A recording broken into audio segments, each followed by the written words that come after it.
if you can see that there is an inside step to this bottom plate.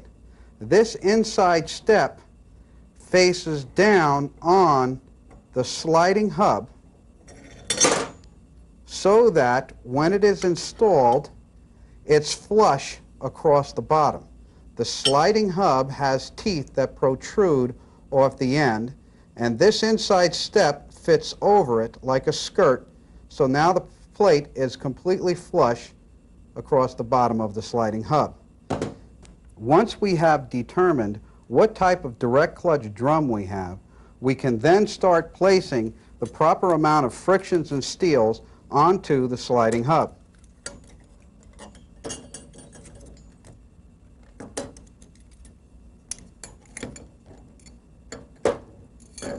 And we can put the top pressure plate on, and notice that the top pressure plate has an outside step, and this needs to face up. We can then place the 800-pound spring into the sliding hub, the sun gear shaft and thrust plate, secure some trans gel to the thrust plate to retain the bearing, and then we can lay this right into the housing. Now, before we can put this assembly into the press, we have to stick into the planetary the alignment tool.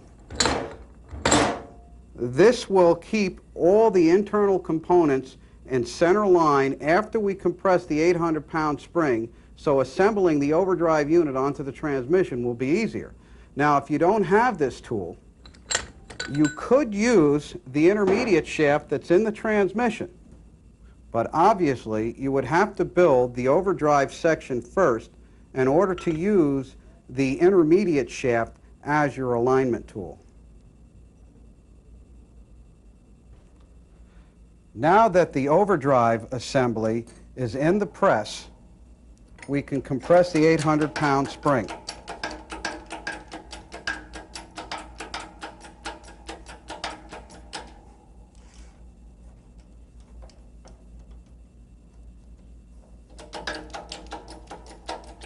You will have to move the direct clutches around to align up the steel tabs with the slots in the drum, and they will drop down into place.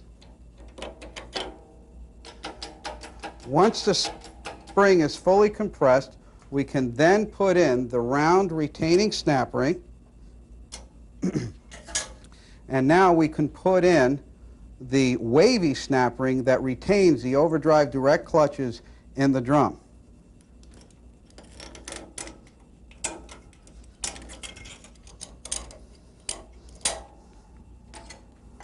We can now release the 800-pound spring.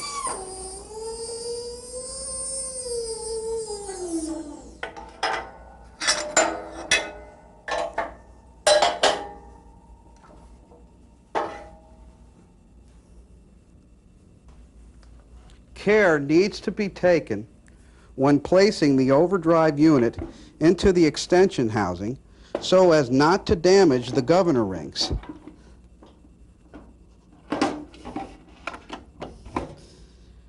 Once the unit is down, you would take your snap ring pliers and spread the retaining snap ring and now the unit has dropped below the retaining snap ring, so to ensure that this snap ring is in the groove, you would push up from the bottom on the unit itself until you hear the snap ring pop into place. Now we can put the gasket and cover plate on the extension housing. In this segment, we will cover the measurement check for the overdrive piston shim and intermediate shaft spacer. Special assembly tools will be shown and used. The assembly procedure follows those as shown in the ATSG TechTrans service manual. The next step that we have to take is a very crucial step. It is making a measurement from the extension housing surface down to the sliding hub bearing seat. And when we make this measurement, you want to make sure that this bearing is not sitting on its seat. These measurements need to be taken without the bearing. Now, this overdrive piston shim is extremely crucial because as the overdrive piston comes out during the 3/4 shift, this shim pushes on the sliding hub and releases the overdrive direct clutches by compressing this 800-pound spring. So the timing of these clutches being released and the overdrive clutches being applied is crucial.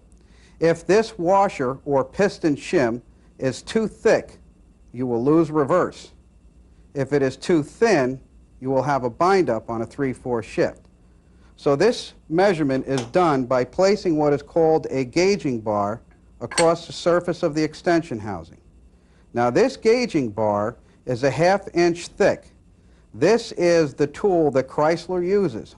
Hayden Tool sells this bar as well. Now, this 1/2 inch thick bar is placed across the extension housing, and you would take your dial caliber and you would measure down to the sliding hub seat. So you would take this measurement and write it down. This measurement should be taken at 4 locations, 90 degrees apart. Add all measurements together and divide by 4. Using this measurement, you can select the proper thickness shim by going to an overdrive piston shim chart, either in a factory manual or in ATSG's TechTran manual. The measurements that are in the overdrive piston shim chart have already included the 1/2 inch thick bar. So if you are not using a 1/2 inch thick bar, you will either have to add or subtract the difference depending on the thickness of your bar. This is very crucial in order for you to be able to select the proper overdrive piston shim. The next measurement that we're going to have to take is for this intermediate shaft spacer. And we make this measurement by placing this tool into the overdrive section. And by the way, these tools are available from the manufacturer as well as Hayden Tools. We would then place the gauging bar across the extension housing, and with our dial caliber, we would make a measurement from the gauging bar down to the tool. We would get our measurement, and we would go to ATSG's TechTran manual or a factory manual to the intermediate shaft spacer chart to make the proper selective on the intermediate shaft spacer. Okay, now we're ready to install the overdrive clutches. But first we have to put in the snap rings. The first snap ring that needs to go in is the flat snap ring.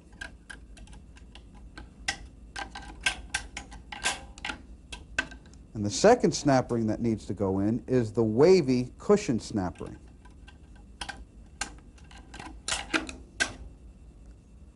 Now we can put in the overdrive clutch pack, but there's something I want to tell you.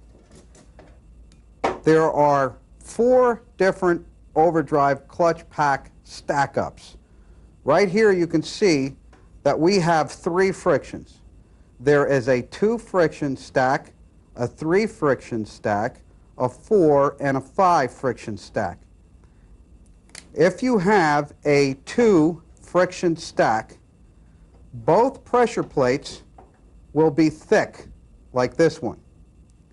If we have a 3 friction pack, the first one to go down will be a thin plate, then your 3 frictions as we have here, and a thick plate. If you have a 4 friction pack, you will have 2 thin plates. Now, if you have a 5 friction pack, you will have a thin plate that will go down first, and the last plate will be a steel plate. The last plate will be the apply plate. Now, because we have a 3 friction pack, we have a thin plate which goes down first. Then we would put our frictions and steels in.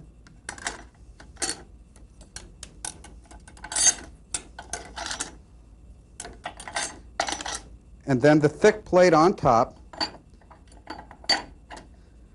And then we would install the round retaining snap ring.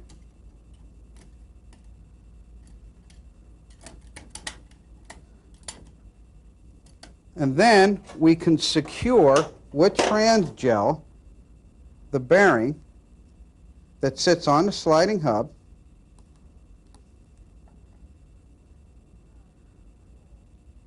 And now we can install the overdrive piston into the back of the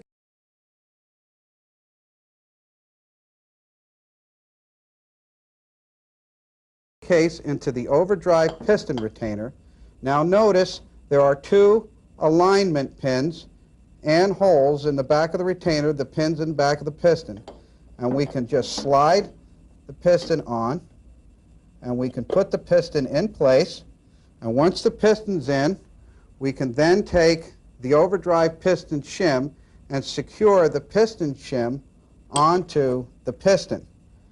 Now, over here again to the overdrive clutches.